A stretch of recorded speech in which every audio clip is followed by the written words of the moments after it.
저는 건강하게 살기 위해 오토파지를 활성화시키는 단식과 소식 위주의 식생활을 해왔는데 지금은 오히려 기운이 너무 없고 몸도 여기저기 아픕니다. 단식을 한 후에 체중이 급격히 빠지면서 몸이 망가진 것 같아요. 저는 약사님이 권해주신 FMD 소식 세트를 진행하면서 20일 만에 먹고 있던 고지혈증 약, 고혈압 약, 당뇨약, 4개의 약을 모두 끊게 되었습니다. 약사님이 알려주신 대로 꾸준히 식단 개선을 했더니 2달 만에 체중도 8kg나 감량되었고요. 안녕하세요. 호기심 약사입니다. 앞에 말씀드린 사례는 실제 상담 케이스입니다. 이렇게 단식과 소식을 스스로 여러 차례 반복하고 나서 건강이 더 악화되었던 상담이 종종 들어오기도 하고요. 제게 FMD를 진행하고 나서 드시는 약들을 모두 끊게 되거나 줄이게 되었다는 체험례도 많이 있습니다. FMD 소식은 고혈압, 고지혈증, 지방간, 당뇨, 만성 피로, 만성 통증, 자가 면역 질환 등 만성 질환에 있어 가장 빠르고 가장 강력하게 질환을 개선시킬 수 있습니다. 하지만 아무리 좋은 식이요법이라 해도 모든 분들에게 똑같이 적용해서는 안 됩니다. 그분의 체질이며 건강 상태에 따라 FMD를 진행하되 식단 구성을 조금씩 다르게 진행해야 확실한 결과를 볼 수 있습니다. 이번 영상은 FMD를 할 때 지켜야 할 원칙, FMD를 해서는 안 되는 분들, 어떤 질환에 어떤 영양요법이 같이 들어가야 효과를 극대화시킬 수 있는지를 2편에 걸쳐서 말씀드리겠습니다. FMD에 대한 영상은 이미 올려두었는데요. 자세한 설명은 다음 영상을 참고하시고요. FMD가 뭔지 짧게 설명해 드릴게요. FMD는 Fast Mimicking Diet의 약자로 단식을 모방한 식이를 말하고요. 단식의 효과를 누리면서 단식의 단점은 없앤 식단으로 하루 800에서 1000kcal에 맞춰서 식사를 하는 방법을 말합니다. 건강을 유지함에 있어 세포가 건강해야 하고 세포가 그 기능을 온전히 유지하기 위해서는 오토파지라는 시스템이 활성화돼야 함을 저번 영상에서 말씀드렸었는데요. 공복을 16시간에서 24시간 이상 유지 시 세포 청소나 세포 재활용이라고 불리는 오토파지가 활성화됩니다. FMD를 하면 미토콘드리아 효율을 증가시키는 NAD의 레벨이 높아집니다. NAD가 증가하면 장수 단백질인 시르투인이 활성화됨으로써 손상된 DNA가 복구되고 치료됩니다. 때문에 FMD를 하게 되면 다양한 효과를 누리실 수 있는데요. 첫째, 에너지 대사가 증가함으로써 피곤함이 사라지고 활력이 넘치게 됩니다. 둘째, 줄기세포가 활성화됨으로써 노화된 조직이 개선되고요. 셋째, 세포를 손상시키는 염증 반응과 활성산소가 줄어듭니다. 넷째, 노화를 예방해 인지기능과 뇌기능이 향상됩니다. 다섯째, 노화로 인한 퇴행성 질환, 만성질환이 빠르게 개선됩니다. 실제 많은 연구를 통해 이런 효과가 있음이 밝혀졌는데요. 그런데 단식이나 FMD를 해보신 분들은 이런 효과를 직접 느끼시나요? 단식이나 FMD를 하면 염증 반응이 빠르게 좋아진다는 것은 느끼시겠지만 이후 폭발하는 식욕을 억제할 수 없는 경우가 많고요. 할 때는 몸이 가벼워지는 것 같지만 그때뿐이라는 생각이 드실 거예요. 생각보다 이 효과를 유지하는 게 쉽지 않고요. 앞에 말씀하신 분처럼 단식을 잘못된 방법으로 하셔서 오히려 건강이 더 안 좋아지는 경우도 생깁니다. FMD를 하더라도 잘못된 방법으로 하면 이런 좋은 효과를 누리실 수가 없습니다. FMD 효과를 최대한 누리시려면 반드시 4가지 원칙을 지키셔야 합니다. 1. FMD를 하실 때에는 인슐린 저항성도 같이 개선시켜야 합니다. 인슐린은 세포 내로 포도당을 넣어주는 역할을 하는데요. 인슐린 저항성이 심하다는 것은 세포로 포도당이 잘 들어가지 못함을 의미하고요. 세포 내로 포도당이 잘 들어가지 못하면 필요한 에너지를 생성하지 못하기 때문에 우리 몸은 항상 피곤하고 세포도 비실비실 병들게 됩니다. 세포 내로 들어가지 못한 포도당은 피를 끈적끈적하게 만들어 혈관을 손상시키고 당독소를 증가시키며 염증 반응을 일으킵니다. 인슐린 저항성이 심한 분들은 단식이나 소식, FMD를 하신다고 쉽게 개선되지 않습니다. 인슐린 저항성이 쉽게 개선이 됐다면 당뇨 유병률도 지금처럼 높지 않았을 거고요. 비만이나 내장지방, 지방간도 쉽게 해결됐겠죠. 인슐린 저항성은 식단을 바꾼다고 이미 망가진 세포가 쉽게 회복되지 않거든요. 때문에 인슐린 저항성을 개선시키는 물질이 필요하지요. 인슐린 저항성 개선에 도움이 된다는 여러 물질이 있지만 그 중에서도 캐럿 추출물이 정말 탁월합니다. 저희 환자분 중에 인슐린을 38단위 맞으시고 당뇨약도 드시는 분이 소화가 안 돼서 식사를 전혀 못 하시는 분이 계셨는데요. 그럼에도 불구하고 인슐린 저항성이 심해 혈당이 300 이하로 떨어지지 않았어요. 당뇨가 워낙 오래돼 당뇨약마저도 점점 듣지 않게 된 건데요. 그랬던 분이 캐럿 추출물을 한 달 드시고부터 혈당이 내려가기 시작해서 꾸준히 드시고 많이 개선되셨습니다. 캐럿 추출물이 어떤 약보다 인슐린 저항성 개선에 저는 효과적이라고 생각합니다. 하지만 인슐린 저항성이 개선되는 데에는 시간이 필요한 만큼 충분히 개선될 때까지 꾸준히 드셔야 합니다. FMD를 하실 때에는 인슐린 저항성을 개선시켜야 에너지 대사가 개선되고 FMD가 끝난 뒤에도 식욕이 폭발하지 않아요.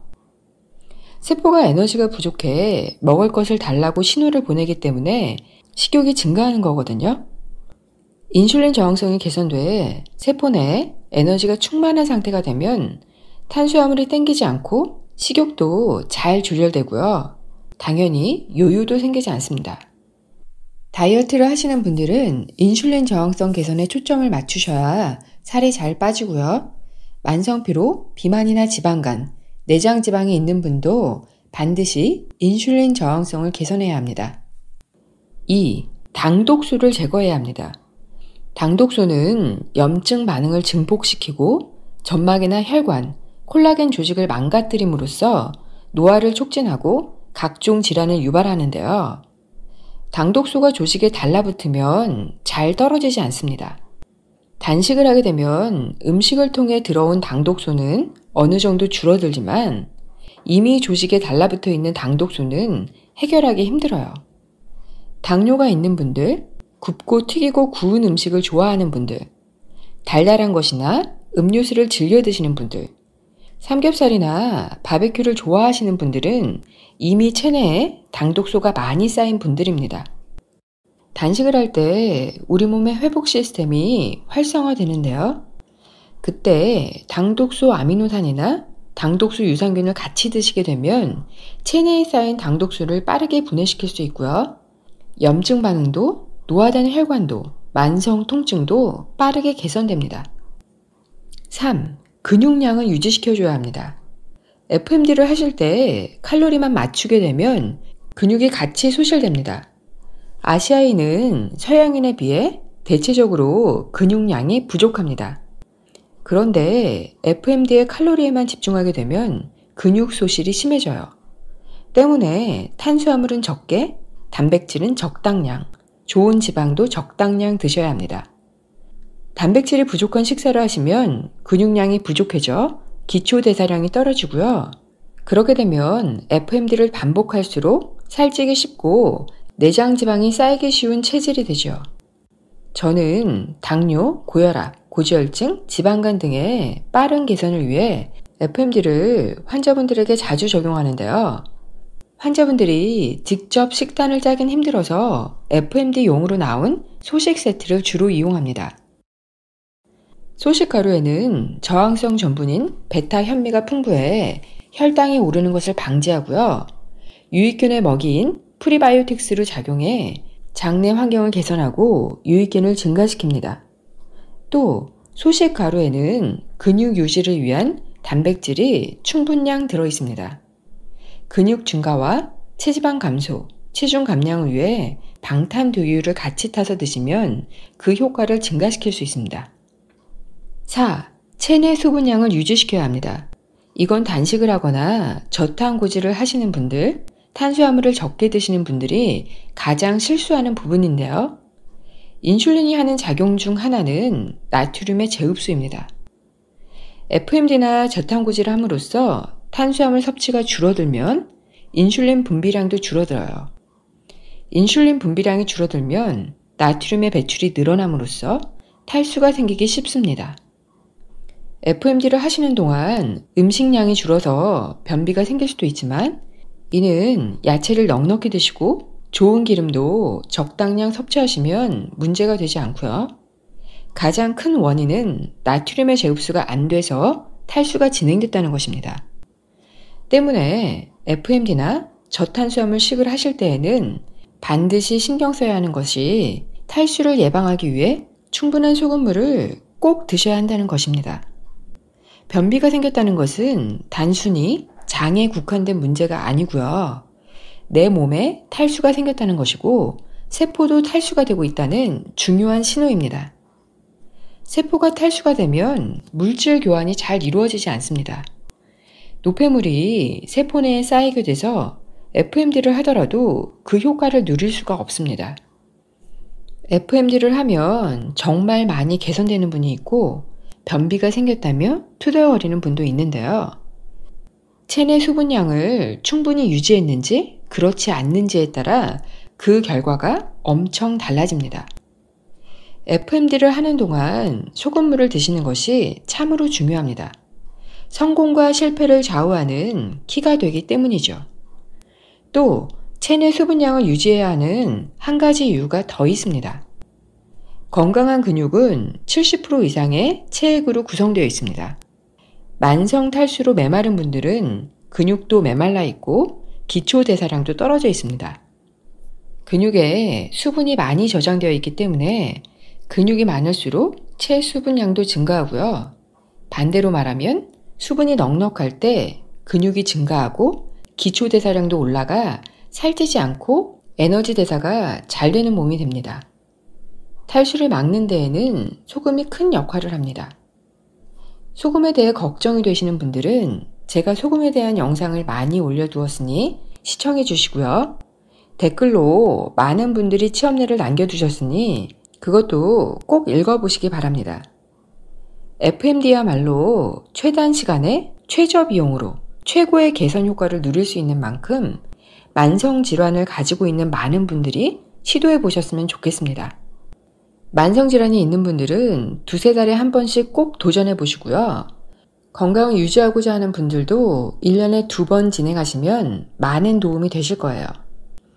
하지만 모든 식이요법이 100% 모든 분들에게 다 맞을 수는 없기 때문에 다음 영상에서는 FMD를 해서는 안 되는 분들, 어떻게 해야 FMD 효과를 극대화시킬 수 있는지에 대해 이야기해 드리겠습니다. 제가 진행하는 FMD 방법이 궁금하신 분들을 위해 블로그 링크를 걸어 드릴 테니 참고해 주시고요. 블로그 링크는 동영상 제목을 클릭하시면 보실 수 있습니다. 자세한 것은 이미 많은 약사님들이 질환 개선에 있어 FMD를 진행하고 있으니 주변 약국에 문의해 주시기 바랍니다. 시청해 주셔서 감사합니다. 항상 건강하시고 행복하세요.